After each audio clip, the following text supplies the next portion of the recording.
It's November 21st. This is Ari Armstrong at the State Capitol for the Personhood launch for 2012.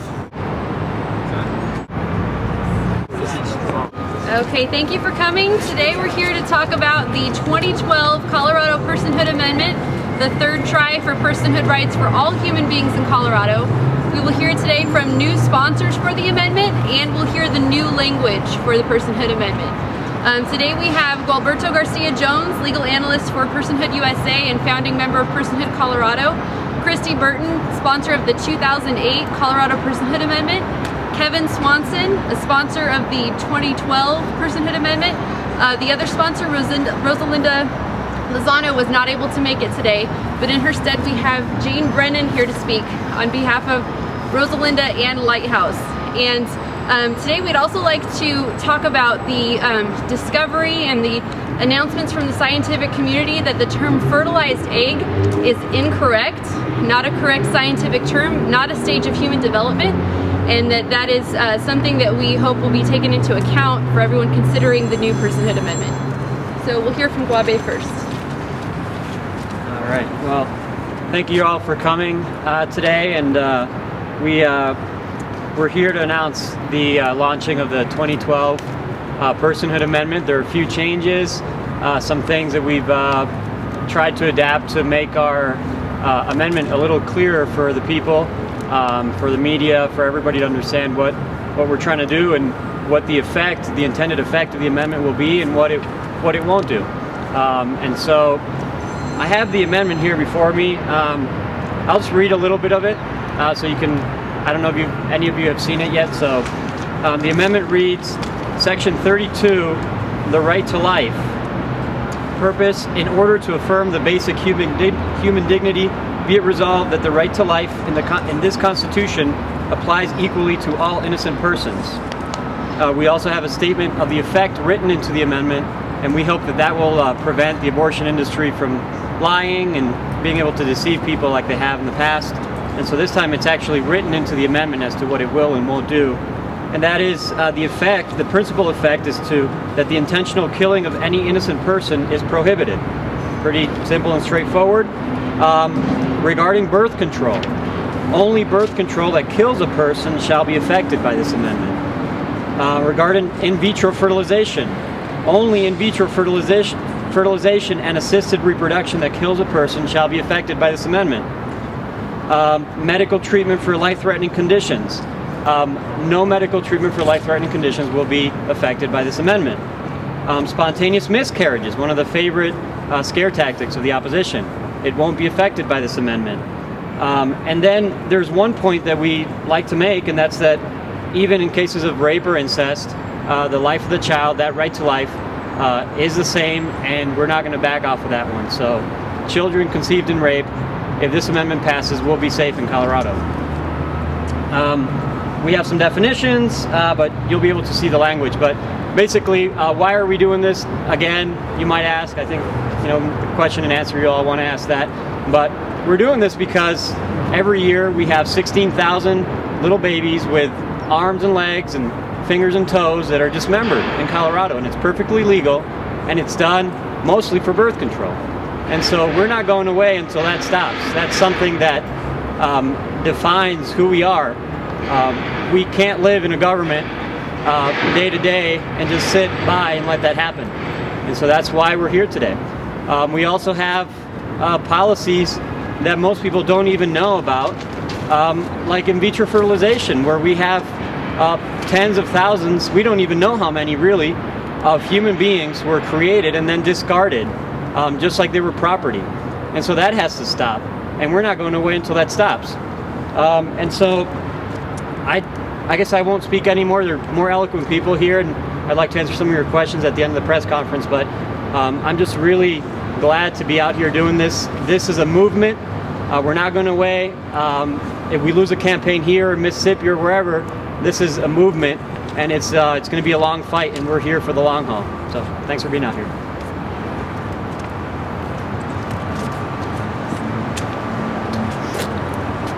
My name is Kevin Swanson. Thank you for being here today. I've been working on the life issue for a long time in Colorado. In 1994, I was the pro-life candidate for governor in the general election.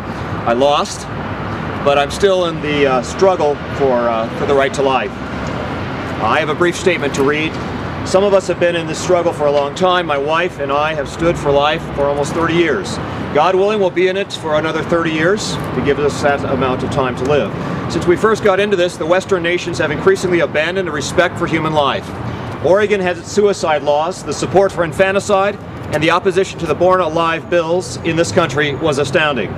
According to a recent article in the UK Daily Mail, half of Belgium nurses administer toxic drugs to their patients without the patient's knowledge or consent. Several weeks ago, the National Post in the UK reported the first euthanasia in Holland for an Alzheimer's patient. With the Social Security Fund in bankruptcy and the American medicine becoming increasingly socialized and the baby boom generation retiring over the next 18 years, you can expect a whole lot of euthanasia for Alzheimer's patients here in the next couple of decades unless we do something about it today.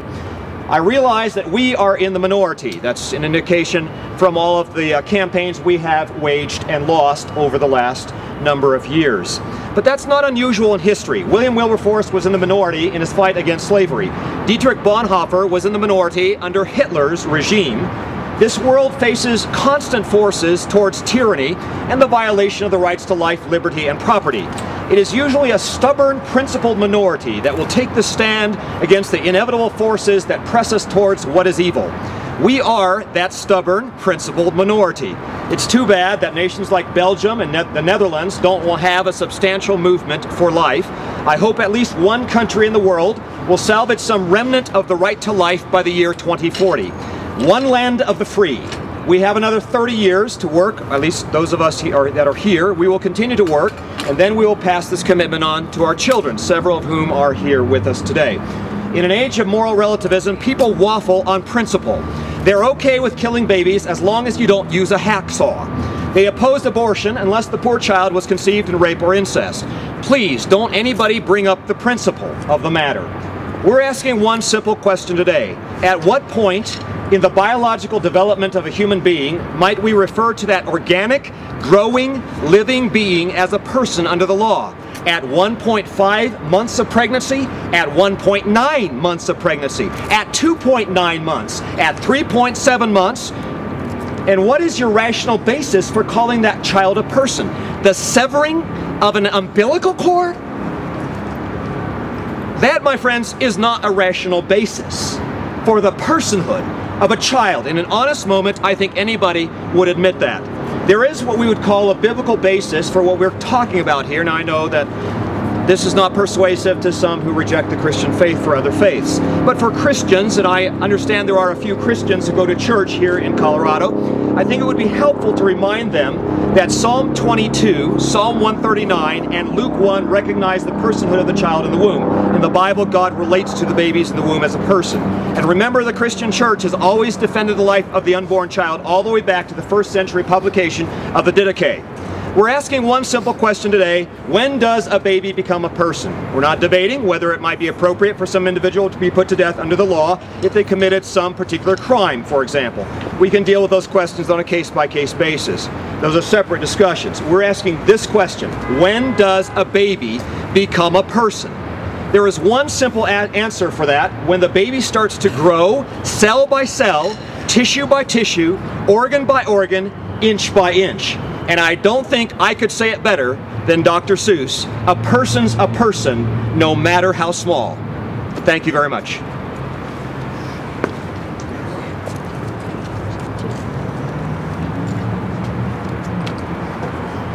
Hello, I'm Jane Brennan of Motherhood Interrupted, and I'm Director of Counseling for Lighthouse Pregnancy Center.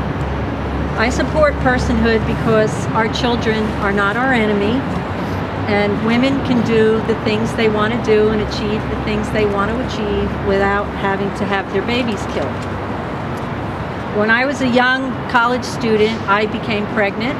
I was very scared and confused, and everybody told me I had a problem. And that's the way they looked at my situation, as a problem. And they told me the way to deal with the problem was to get an abortion. I didn't see any other way out because no one wanted to help me or support me. Even the father of the baby didn't want to help me.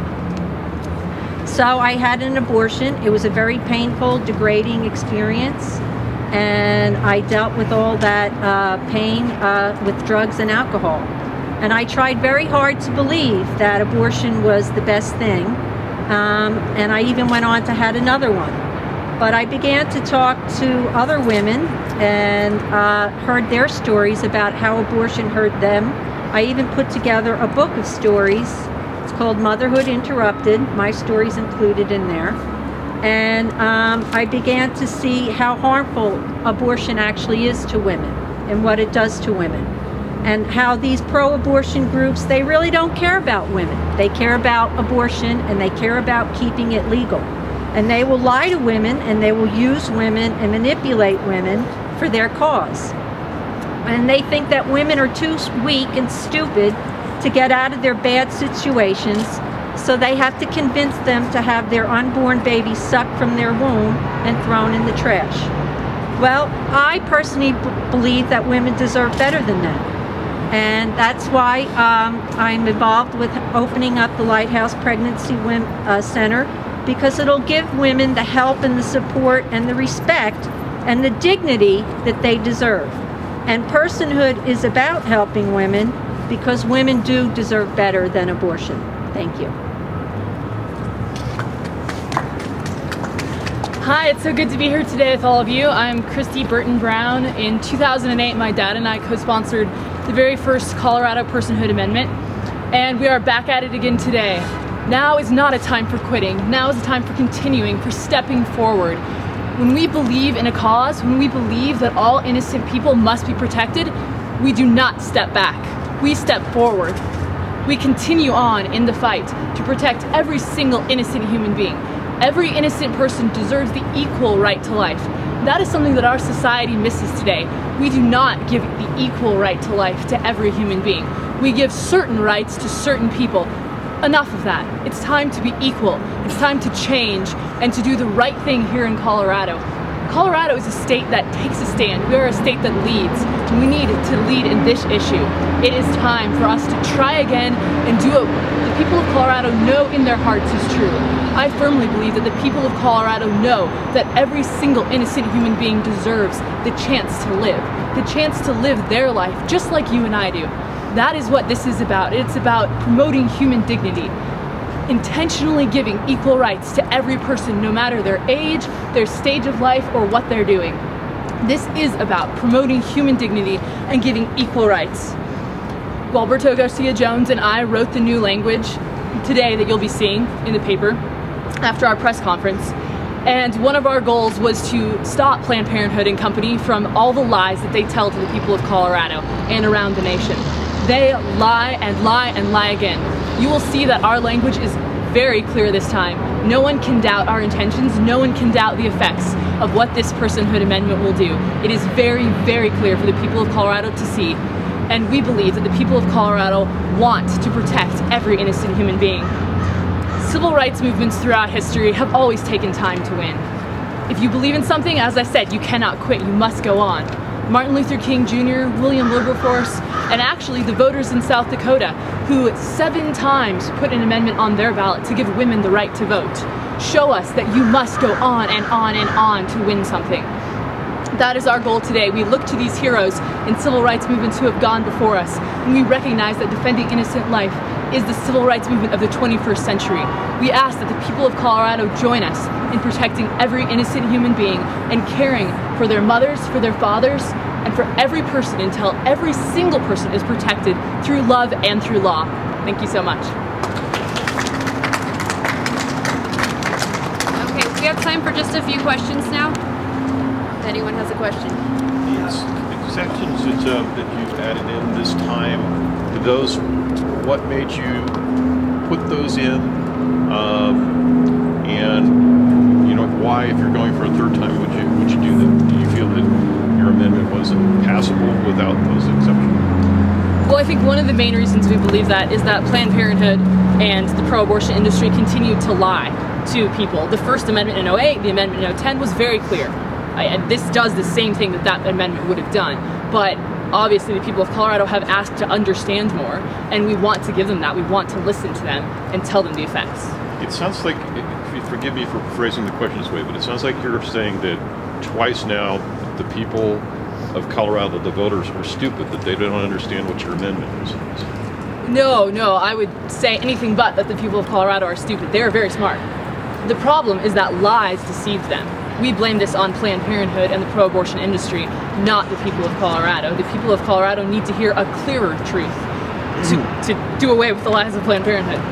I think one of the things I've thought as we've tried to pass these amendments is, would we be able to pass the Bill of Rights today?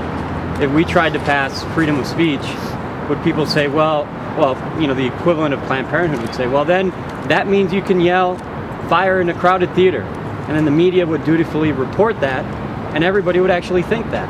And so that's why we have to put that in the language. There's no way to express a common sense principle such as all human beings should be considered legal persons without having to deal with the kind of outrageous red herrings that are put out there. So it's unfortunate, but I think if you look at most of the ballot initiatives, ours is probably still one of the shortest anyways. I'd like to mention also there are no exceptions to abortion in this Personhood Amendment. There are no exceptions. When you read the language, you'll see that there's just clarification. Would you try for a fourth time if you don't win this time around? Yes. Absolutely. We are committed to trying until people are protected. Some people might suggest that Coloradans did understand this very well, and that's why their votes have been sort of fairly consistent between 2008 and 2010, and that there is an understanding of it. They just don't agree with what you're saying. Well, do you want to chime in on the number of differences? Yeah, well, we've actually done some studies even after the First Amendment, and really the penetration that we've been able to get with people has been relatively low after the First Amendment. I think it increased a little bit after the Second Amendment, but we don't have $350 million from the taxpayers like Planned Parenthood does, and so it's a little bit more difficult for us to get our message across. We've done these initiatives for about I think 1/10 of the cost that the marijuana campaigns have spent on them, and so this is a real grassroots effort, and really it takes a while to get this done. But we know for a fact that between 2008 and 2010 we were able to convert about 50,000 new voters to our cause. And that's an amazing thing. If we can convert another 50,000 and another 50,000, I don't know, maybe it takes 3 or 4 elections, but we'll keep doing it. And one thing I'd also like to point out is if you look at movements like this, moral issues, in the past, they always take time after time after time and years to pass. As I mentioned, the women's right to vote in South Dakota, no one here would say that they shouldn't have continued to do that. That took them 7 times on the ballot. We have to continue if we believe in things. Yes, last time you had the major Republican candidates on board in the state, including Scott Tipton and Cory Gardner. Any indication whether they're going to support this again, and does that concern you that they may not? Given that Mitt Romney has recently backed away from his support. Yeah, well, Mitt Romney's been known to flip-flop quite a bit, so I wouldn't take that as a measure of anything, really. But I think that the fact that the Personhood Amendment goes on regardless of whether politicians support us or not is very important, because pro-lifers need an independent voice. I don't want the Republican Party to have the sole monopoly on the pro-life movement. I don't think that's a good thing for the movement. I would love for the high visibility politicians to have a spine and to stand up behind their principles. But if they don't, it's not really going to affect us. I hope they do. I hope they teach. They take the opportunity to teach on it and then stand with us. But if they don't, it's not going to make us back down. So you mentioned that you have some definitions, but isn't the key definition that of personhood? So do you have a specific definition for what that entails in your measure? For personhood? Yeah, what is a person? Because you keep talking about a person. Right. Yes, a person applies to every human being regardless of the method of creation. And now that is regarding the right to life. It's used within this section, so it doesn't apply to corporations or any other types of fictitious personhood. It obviously wouldn't apply to things like getting a passport, which were some of the ridiculous assertions that were made in the past. It's only personhood as it applies to the right to life, and that includes every human being. To clarify, you mean an embryo from the moment of conception? I mean a child the second before it's born to a child the second after it's created. Meaning conception? When is creation? Moment of fertilization. Well, it actually depends. We have, you know, that's, if you look at the language, we've accounted for the intricacies of that. Obviously, the most common way of creation is known as a fact to science, which is conception, properly defined, the union of a sperm and an egg. But we have things like twinning. You know, when twins are formed, that's not necessarily conception. This language accounts for that. We have, you know, forms of asexual reproduction, and all of that's accounted for here. Your ally talks about the idea that you're not going to talk about the legal repercussions, but if you're making it the logical equivalent of premeditated murder, meaning abortion, don't you have to address the criminal sanctions for women who get abortions and those who assist her? No. As a matter of fact, the Bill of Rights sets out principles, and that's what we're doing. And I wouldn't say that we're making it the equivalent of murder. It is murder. Killing a human being is murder. And so we're setting out the principle that this is a human being, and then obviously we live in a democracy, and we live in a republic, and we'd have our legislative body decide how they want to punish us. My guess would be that you know, it would be a common sense approach like we've had for 150 years, most of the history of this country. Do you support Colorado's existing death penalty statutes? I don't think that's really relevant to what we're talking about. And I don't even know the death penalty statute, so I can't comment. Okay, thank you everyone for coming. So in the press conference, you were referring to the lies of your opponents. Could you articulate what in particular you object to as far as your opponent's claims? Absolutely. There are a whole lot of lies that Planned Parenthood and the pro-abortion side tells. For instance, they say that if we define a human being as a person, it will cause women to be investigated and prosecuted for miscarriages. That is absolutely not true. We've made that more than clear in this new language. They also lie in many other ways, and they say that all birth control will be banned, which is clearly not true. We specifically said that birth control that does not kill a person will not be banned. It will not even be so what about the birth control pill? Does that qualify? I'll refer you to the language of the amendment, which says that only birth control which kills a person will be effective. Yeah, but do you believe the birth control pill does that? I'm not an expert on specific birth control methods, and I don't need to be to write this kind of language. We also put a provision in there that said the General Assembly can make laws about this after it's passed, like Guabe was explaining. This is a principle that we're setting out, like the Bill of Rights. Well, let's go back then to the miscarriage. Obviously, if we know it's just a natural miscarriage, that's not a legal issue. But what if it's ambiguous? In other words, what if the woman has some physical injuries or took some drugs accidentally, quote? I mean, how do you tell the difference between a natural miscarriage and an intentional miscarriage, i.e. an abortion? Our language specifically says spontaneous miscarriage, and then we go down and define that. And I can actually, let me read the definition to you if you don't mind me pulling it up. But who's the one who gets to decide that? Well, let me just tell you the definition. Spontaneous miscarriage is the unintentional termination of a pregnancy. We specifically say that out in here. So natural miscarriages that women have are unintentional. Whose job is it to decide whether it was intentional or unintentional? Well, look before Roe versus Wade was passed, before abortion was legal at all. Women were not investigated for miscarriages. They've never been investigated for miscarriages. So that's not going to happen. We've specifically made it this way. There was never a personhood language before Roe v. Wade either. But abortion was banned, so they were considered persons. So it was the same standard that's applied today. When abortion was banned, we are trying to now define them as persons, same thing. Okay. Did you have any other qualifications for the lies or what you regard as the misstatements? I mean, obviously they also say that women and families won't be able to make their own personal decisions, and that's clearly wrong. Women and couples will be able to make birth control decisions, in vitro fertilization decisions. All this does is say you cannot kill an innocent human being. But you recognize that most in vitro fertilization, in fact, involves creating multiple embryos, most of which are killed, right? So you grant that most I disagree with that. I don't think that most of them are killed. There are some in vitro fertilization procedures. Frozen. Well, and frozen isn't killing. We're specifically banning the intentional killing. That's different. So it'd be okay to freeze them indefinitely? I mean, that's not covered by our amendment.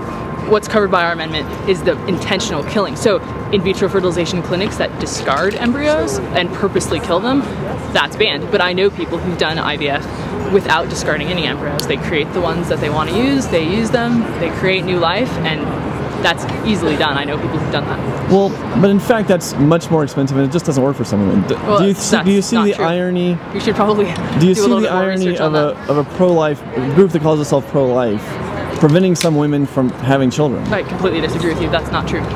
It does not greatly increase the cost. It does not allow women to have children. We support the creation of life. We are not banning in vitro fertilization. We're banning discarding the embryos that are Yeah, but left that's how over it for always. nothing. That's how every single clinic in Colorado. That's how they do it, though. Not in every case. I know people who've done it different. Yeah, in some minority of cases, it is done just one at a time. But that's not the standard practice, right? Well, the main point of in vitro, I agree with you, is to create life. We're not. We love that. We think people should create life. It's discarding and the intentional killing of a human life that's banned, and that's it. That's the only thing that's banned. Okay. I think that's all I had for now. Cool. Thank you. Media's been on this issue overall, like, especially in Colorado, but also nationally. Let's say Colorado for now. Sure. Let's see. I mean, I think they've done a great job of covering the issue. Like, I think they give good attention to the issue. But I do think that they use incorrect terms, like fertilized egg. There is honestly no such thing scientifically as a fertilized egg. Once fertilization occurs, that is a new, unique human being. That's not. Medical textbooks don't call it fertilized egg. But most people don't know the term zygote, right? So that would be the technical term, right? Well, it's a better term than fertilized egg. Okay. Fair enough. So better to be honest with the voters. So you prefer zygote to fertilized egg? Oh yeah. I mean, that's an accurate definition. And I think if the media is going to, use Planned Parenthood and the abortion's talking points of fertilized egg, they should equally cover our talking points when we say it's a human being from the very beginning. And that's scientifically true as well. Like, we could point to many, many science textbooks that say that. So any other specific criticisms? I mean, that's honestly the main criticism is incorrect terms. Yeah, and that I don't think the media, while they give great attention to the issue, they don't fairly represent the terms that our side uses. If you're going to buy into the other side's terms, you should equally use our terms. Or use a neutral term that's found in science textbooks like zygote. On a personal matter, Sure. So you were involved in 2008, but you didn't seem to be involved in 2010. No, I wasn't. What That's happened? true. Well, I supported it, definitely, but I actually during that time finished law school, took the bar, got married, had a baby.